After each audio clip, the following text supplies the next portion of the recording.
Donc, je rapporte les suivantes. Donc, la 27, il s'agit de donner sur des terrains communaux une servitude de tréfonds pour pouvoir desservir en assainissement le bâtiment Marcel Cerdan tel qu'il sera quand il sera renouvelé, et pour donc joindre l'assainissement sur la RD 113, qui fait effectivement il n'y a pas besoin de pompe de relevage pour aller de l'autre côté, ça c'est gravitaire. Hein.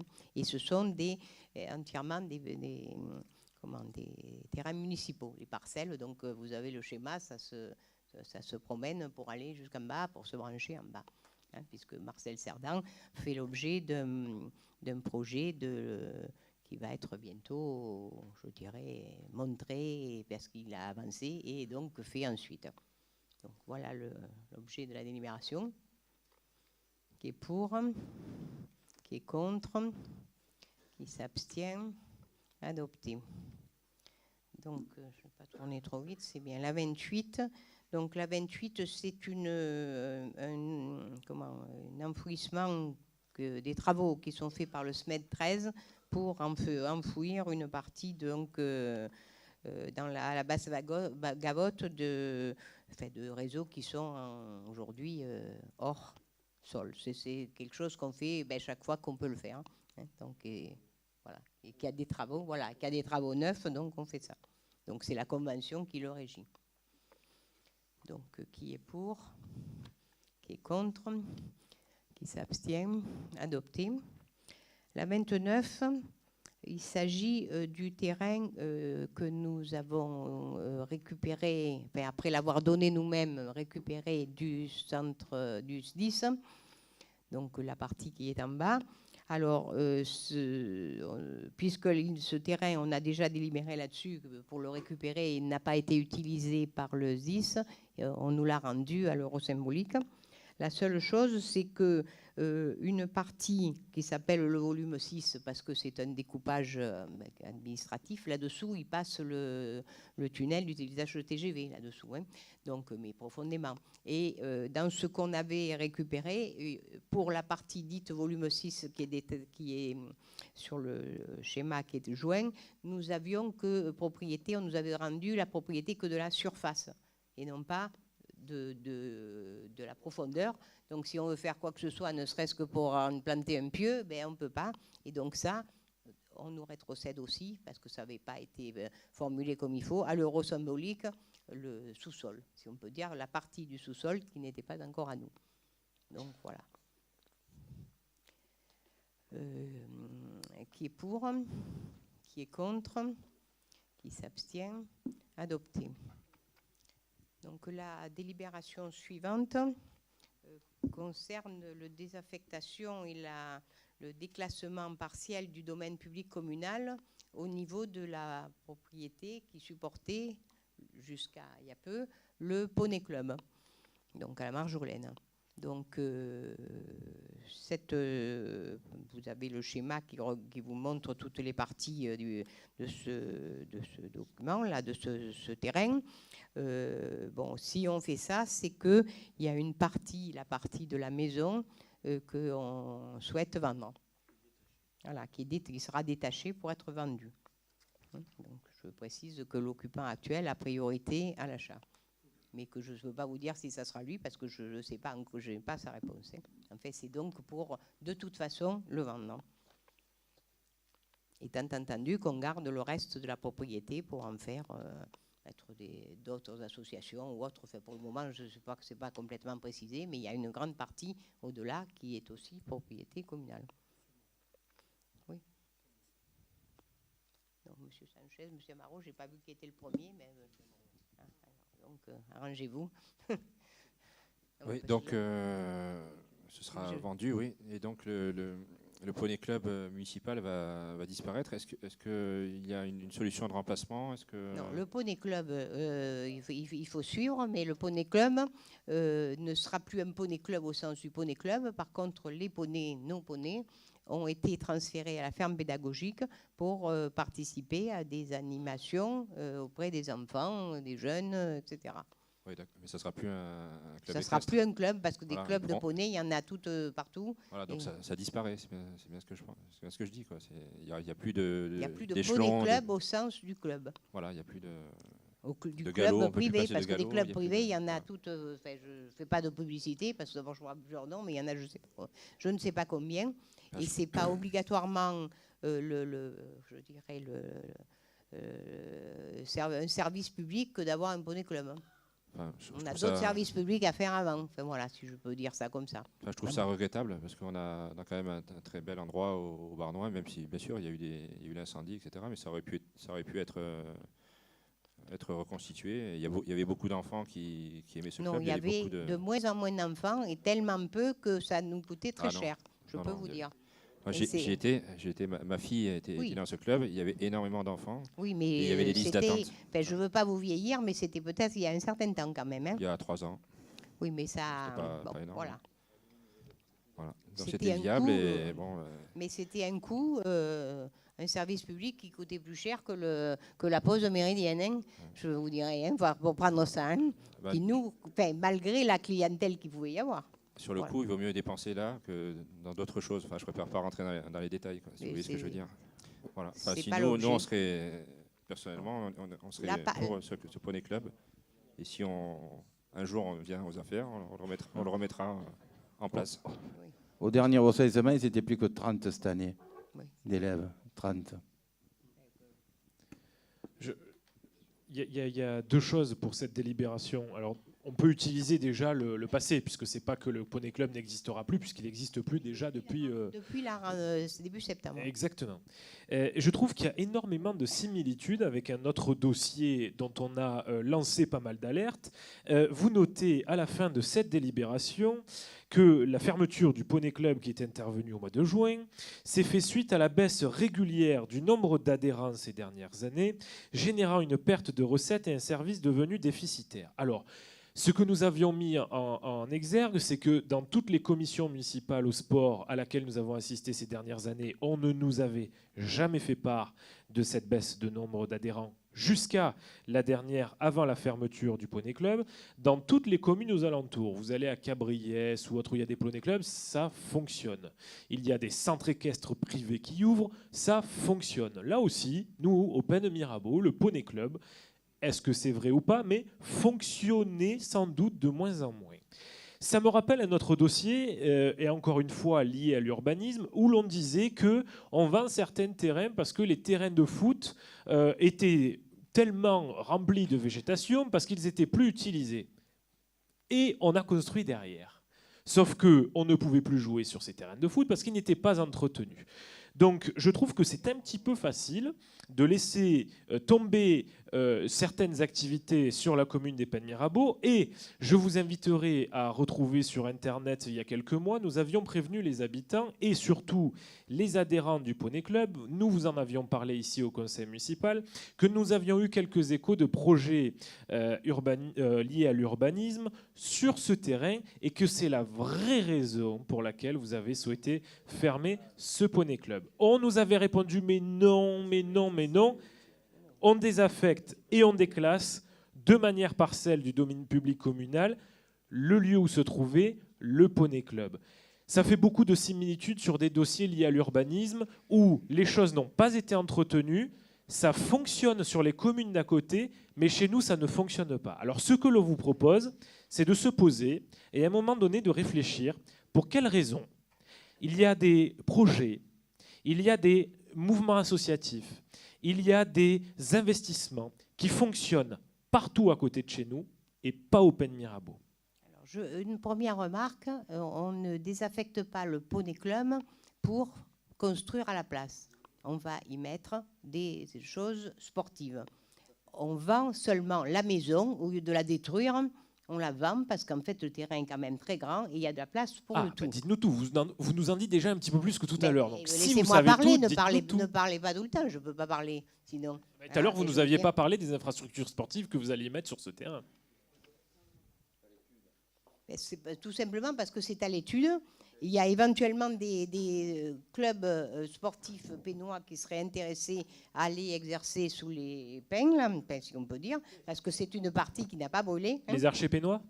Par exemple. Oui, oui. Par exemple, on prévient juste, parce qu'on avait parlé des archers pénois il y a quelques temps, que c'est sur les terrains des archers pénois qu'il pourrait y avoir quelques constructions aussi. Et que c'est pour ça qu'on déplacerait les archers pénois là où se trouve le Poney Club aujourd'hui. Le gros problème des archers pénois, moi je vais vous le dire, on reverra dans quelques temps. Non, mais c'est que l'accès, entrée-sortie, il faut leur faire un accès ailleurs parce que c'est très dangereux. L'accès ailleurs, le seul viable, c'est sur le rond-point. À la fermeture du Poney Club, nous avions alerté les adhérents sur le fait que les archers pénois allaient être transférés à l'endroit du Poney Club pour que des constructions se fassent à l'endroit des archers pénois. Tout est en train de se faire comme nous l'avions prévu par certains échos. Donc, ce qui est dérangeant, ayez au moins l'honnêteté de dire les projets que vous voulez faire. Oui, au lieu de dire aux adhérents il faut du Poney Club, formulé. Mais donc, tout était déjà établi. Donc, mais non, dites la vérité. Comment vous le savez ?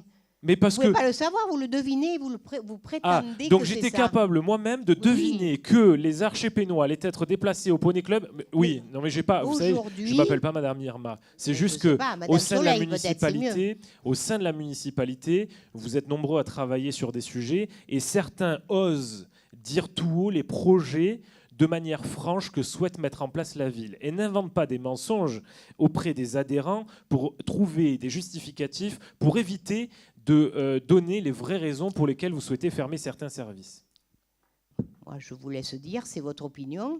Ce n'est pas la mienne, évidemment, puisque, premièrement, l'occupation de ces terrains, si les archers pénois sont supputés ou ont été candidats d'eux-mêmes, ce n'est pas du tout décidé, parce que bon, ça n'est pas si urgent que ça. Et puis, il peut y en avoir d'autres. Il peut y avoir pas que eux, d'ailleurs, compte tenu de la surface.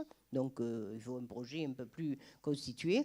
Et donc, voilà. Et ce n'est pas du tout pour construire de l'autre côté, parce que, comme je vous dis, il y a un problème d'accès. Et ce problème d'accès, quoi qu'on fasse, il demeurera. On verra dans quelques temps.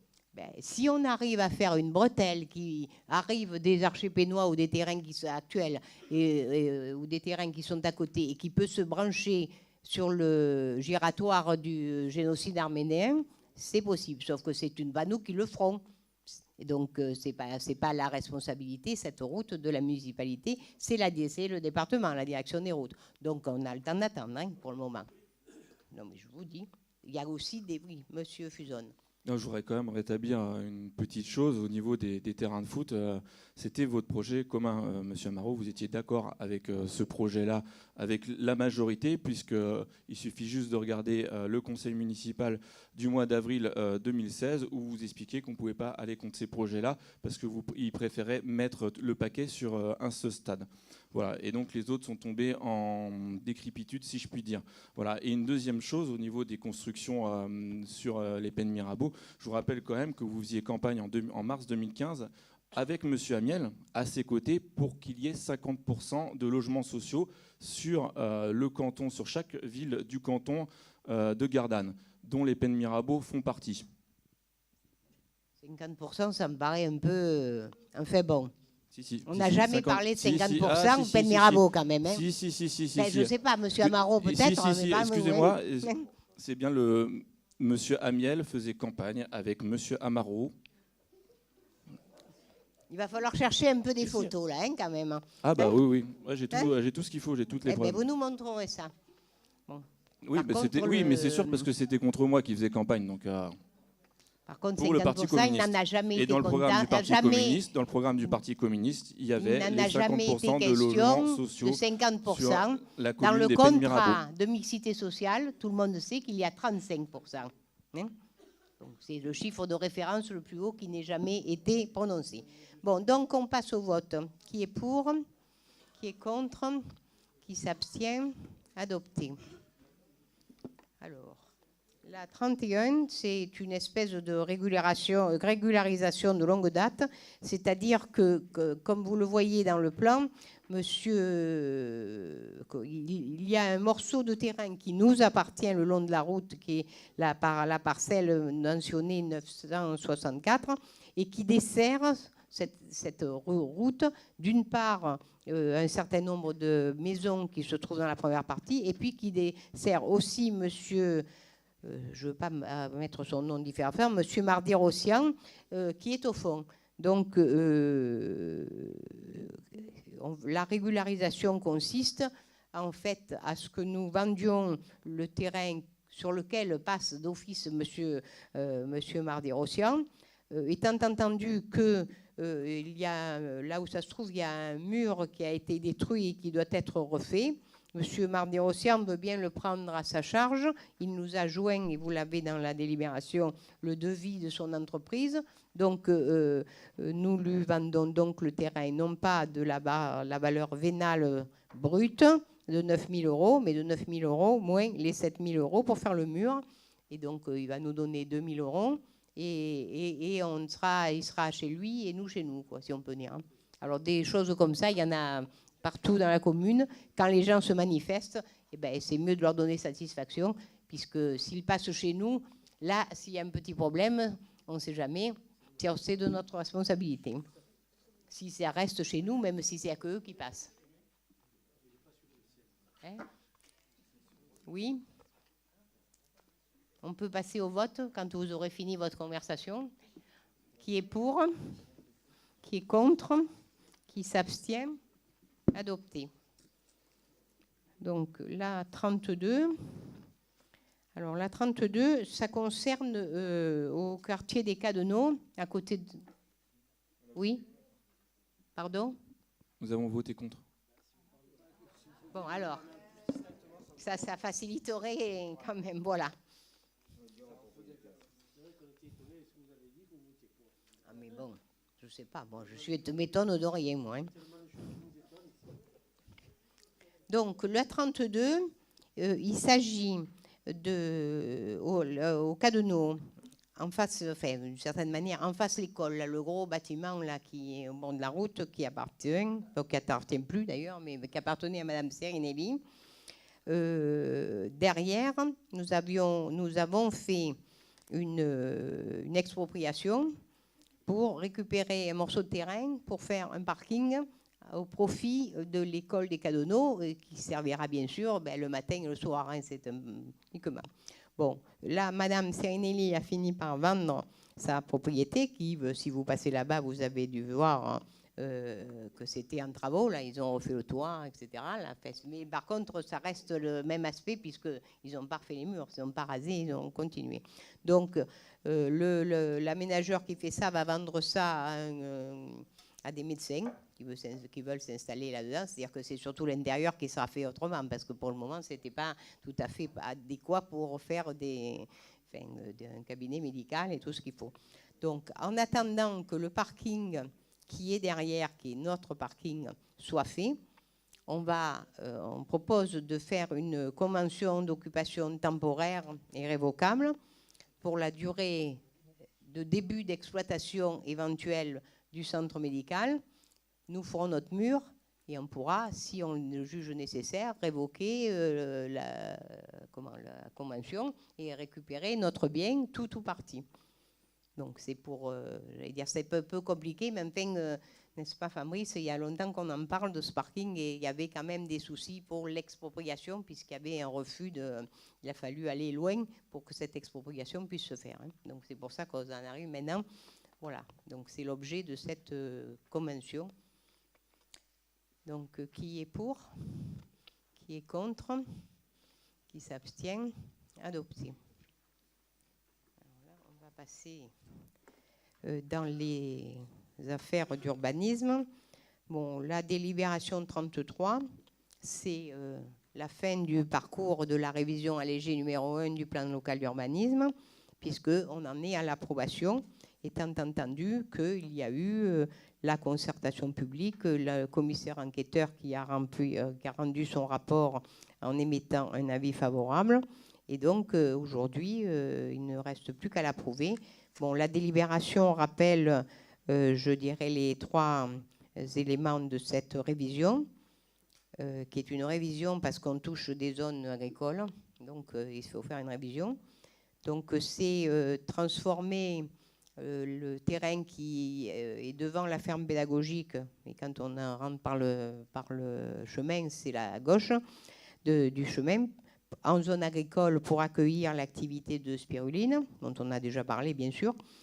Ensuite, c'est étendre la zone agricole du Ruite pour prendre en fait, laisser de manière agricole tout le fond du vallon. Et même, bon, on avait fait un morceau, le commissaire enquêteur a demandé de prolonger un petit peu sur un autre propriétaire, ce qu'on a fait, puisqu'il n'y a pas de raison de ne pas le faire. Et la troisième chose, c'est l'ouverture à l'urbanisation du secteur des Sibylles pour donc faire la zone d'activité qui est prévue et qui donc de ce fait pourra démarrer au moins pour sa mise en route des réseaux, etc., dès l'année prochaine. Voilà. S'il n'y a pas de questions, je mets aux voix. Donc, Si, pardon. Juste une petite question d'ordre général. Donc, on est en train de mettre en place une nouvelle ZAC à proximité des Sibylles. Est-ce qu'on a un ordre d'idée du taux d'occupation des bâtiments dans les différentes ZAC de la commune, dont principalement la plus proche, celle de l'Agavon? Ça, c'est pas une ZAC, d'abord. Oui.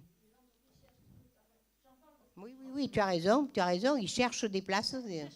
Constamment. Quand on va dans la zone de l'Agavon, on nous demande s'il n'y a pas de nouveaux locaux. On en a d'ailleurs orienté vers les Sibylles. Et aujourd'hui, les Sibylles sont carrément... bon, les gens n'ont pas encore acheté parce que justement, il faut déjà le rendre constructif. Donc, on fait un pas aujourd'hui. Mais c'est tout pris déjà. On a des gens d'un peu partout. Donc, comme dit Daniel, de la commune qui veulent s'agrandir, des gens qui sont de la commune mais qui sont dans des endroits hors commune qui veulent venir ici, etc. Quoi. Voilà, c'est une affaire qui marche pour le moment, ça on peut dire. Donc je mets aux voix qui est pour, qui est contre, qui s'abstient, adopté. Alors, maintenant, nous avons l'approbation de la modification dite numéro 4 du plan local d'urbanisme. Alors ça, rien n'empêche de mener les choses en parallèle et au jour donné, c'est-à-dire que ce soir, non, mettons lundi, parce que je pense qu'il y a la transmission en préfecture qui doit compter, les deux seront applicables, mais elles ne sont pas incompatibles, c'est-à-dire qu'elles modifient chacune sur des endroits différents le PLU. Donc on n'aura quand même qu'un seul PLU. Je dis ça parce qu'on m'a posé tellement de fois la question que ce n'était pas évident peut-être. Donc, dans cette modification, compte tenu qu'il y a un certain nombre de choses qui ont été modifiées, en particulier dans le code de l'urbanisme, il y a des modifications ou des ajustements qui sont des corrections et qu'il faut profiter de faire au passage, si on peut dire. Bon, c'est principalement ça. Bon, il y a eu aussi une enquête publique faite par le même commissaire enquêteur en parallèle. Le matin, il faisait l'un, l'après-midi, il faisait l'autre, mais bon, il ne s'est pas embrouillé du tout. Dedans, il y a la partie, de plan de campagne le long du chemin de vélo pour voir exactement la délimitation de la partie qui reste en agricole et de la partie qui devient constructive et qui est déjà construite, puisque c'est ce qui est au bord des voies. Donc, voilà. De toute façon, on avait prescrit cette modification. Ah ben, j'ai la copie du truc, mais je n'ai pas la date dessus. Donc, ça doit être écrit, voilà. 28 juin, 30 juin, quand c'est qu'on l'a prescrite, elle doit être là-dedans. Voilà, elle est le 22, c'est celle-ci, 22 décembre 2016. Donc, on avait listé ce qu'on devait y faire. Et donc, la plupart des choses ont été faites. Et je voudrais préciser que là-dedans, je considère moi que c'est une correction parce qu'on ne sait pas pourquoi ça avait changé. À l'origine, le lotissement de la voilerie était donc en UD3, c'est-à-dire qu'on pouvait construire en limite de propriété, ce qui d'ailleurs, quand on se promène dans la voilerie, on peut, j'allais dire, toutes les maisons sont réglementairement construites et sont beaucoup en limite.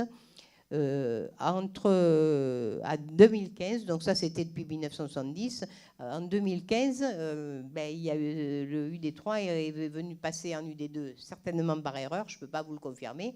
Donc là, on rétablit c'est-à-dire que là, les gens ne pouvaient plus construire en limite de propriété. On rétablit ce qui a toujours été depuis 1970, et donc qu'ils soient en U-Détroit, et il n'y a plus de soucis, parce que bon, s'il reste encore des petits bouts à construire, ils seront sous ce régime. Donc ça a été fait, c'est donc une affaire de correction, effectivement, mais enfin, qui peut avoir des conséquences pour les gens. Bon, qui est pour? Qui est contre? Qui s'abstient? Adopté. Ça, c'est ce qu'il y a au jour d'aujourd'hui. Maintenant, on va parler du futur. Il faut bien qu'on parle de la métropole, on n'a pas encore parlé. Donc, nous y voilà. Donc, nous allons voter deux... Oui, il y en a deux. Hein.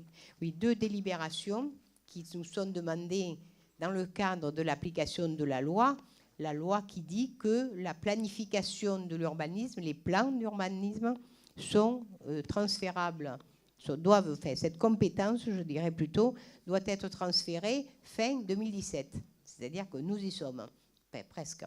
Donc ces délibérations pointent les documents d'urbanisme ou assimilés qui sont en cours de traitement. Donc dedans, il y a la révision générale, on aura l'occasion de reparler, c'est la délibération 35, et la délibération 36, il y a le règlement local de publicité qui est considéré comme un document de planification au même niveau et avec le même processus de définition, de contrôle et d'approbation qu'un plan local d'urbanisme. Donc ça, ce sont des délibérations d'ordre, sauf ça veut dire que c'est là qu'on transfère... on transfère ces obligations et voilà, ces procédures. Voilà, ces procédures. Alors donc la 35, donc le plan local d'urbanisme, qui est pour, qui est contre, qui s'abstient, et la 36 qui est pour, qui est contre, qui s'abstient. Je voudrais faire remarquer que qu'on soit pour ou contre, de toute façon, le transfert doit se faire. Et ces délibérations ne sont pas des délibérations simplement d'ordre. Si elles ne sont pas prises, et elles seront prises dans l'autre sens au Conseil métropolitain, enfin celle-là aussi, il y aura des tableaux sur les communes, ça veut dire qu'il y aura rupture de la fonction qui est sous-entendue là-dedans. Bon, alors ça sera peut-être pas nous, tout à fait nous, etc. On verra ça un peu après. Mais bon, on n'a fait que appliquer la loi, hein, je précise bien.